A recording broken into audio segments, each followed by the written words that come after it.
everybody's like, move over, hey, come on, girl, come on, grabbing me, get out the way. They gonna question you, or they gonna assume that you're in something, and they can take you to the shoe. Right. So I'm like, oh man, I don't want to go to the hole. I already found out that the shoe was, a solitary housing unit, right? So I knew immediately that I don't want to go there because I don't want to be locked up in a hole. I want to be in an environment where I can, let my time run.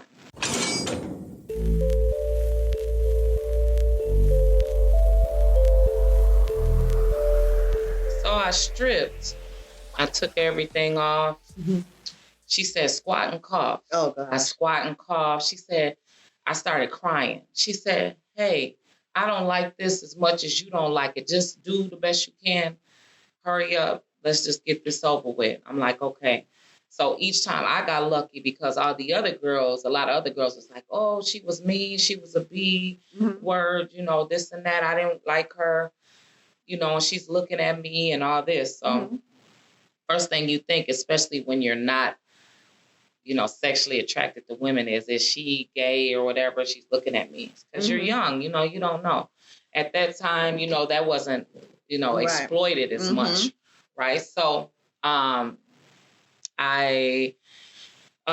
went into this room. They do a questionnaire. When was the last time you had a physical? When was the last time you had sex? When's your period? What are you allergic to? All these medical things that they want to know about you before you enter into the system. Now, they have some of it because they already took your blood and made you pee when you was in Oklahoma because they don't want you exposing others if you have any kind of diseases or anything that you could give off to other people, right? So they knew a slight bit about you.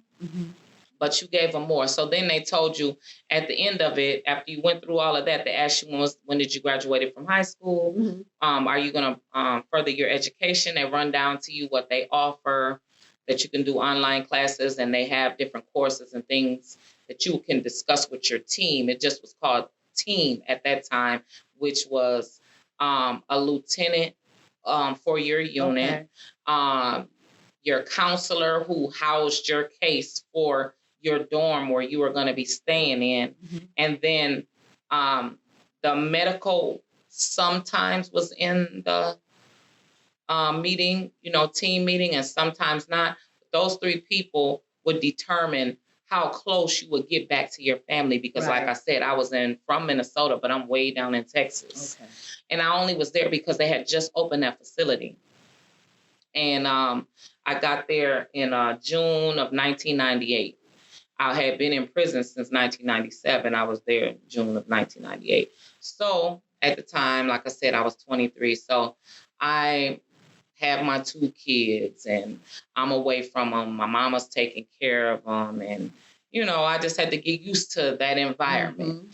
And once they told me I was where I was housed at, I actually got lucky because I had grown to know some people while I was in Oklahoma City.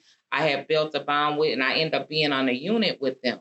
So I was cool. My first couple of days there were real scary, though, because my very first time going to eat lunch, my very first time the next day going to eat dinner, a fight broke out. And one girl stabbed another girl. And so when we're coming down the hallway to enter into the lunchroom, there's blood all over the place. There's people hollering and screaming. And all I'm thinking of is, hey, this is a medical facility. I could get AIDS. I'm terrified. So I'm everybody's like, move over.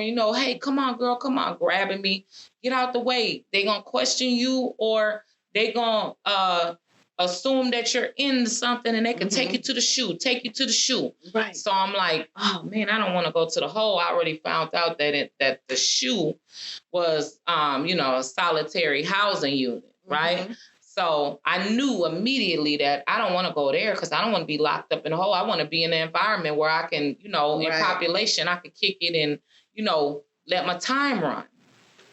So, yeah, that was my first experience, like I said, I had team right away. Mm-hmm. They put us in population right away. And that's the difference between federal and state. They, keep you guys out of population for Right. some time, but they immediately put us in population. As soon as you step on a compound, you're not held under any grounds of do this, do that. Right. They send you out there in the wolves. Just throw you out there in the wolves. God. Every man for himself. So if your family hadn't sent you no money, you don't have no shower, shoot. You have all the stuff that the federal system is going to give you in intake. You don't have nothing. So the best thing will be is if you don't have a support system, you shouldn't be committing no crime.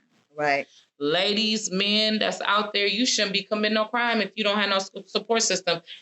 And just because you have a support system doesn't mean that they're going to support you if you do something stupid to get yourself put in prison. So my suggestion for the youngsters out there, is so many hustles that you can do legitimately to win. You don't have to commit no crime to where someone is going to tell you where you can sleep, when you can pee, when you can poop, and definitely when you can take a shower. And it's a line. It's always a line. Yeah, it's always somebody there to irritate you. Mm-hmm. It's always somebody there that you're not going to get along with. And you have nowhere to go and nowhere to turn.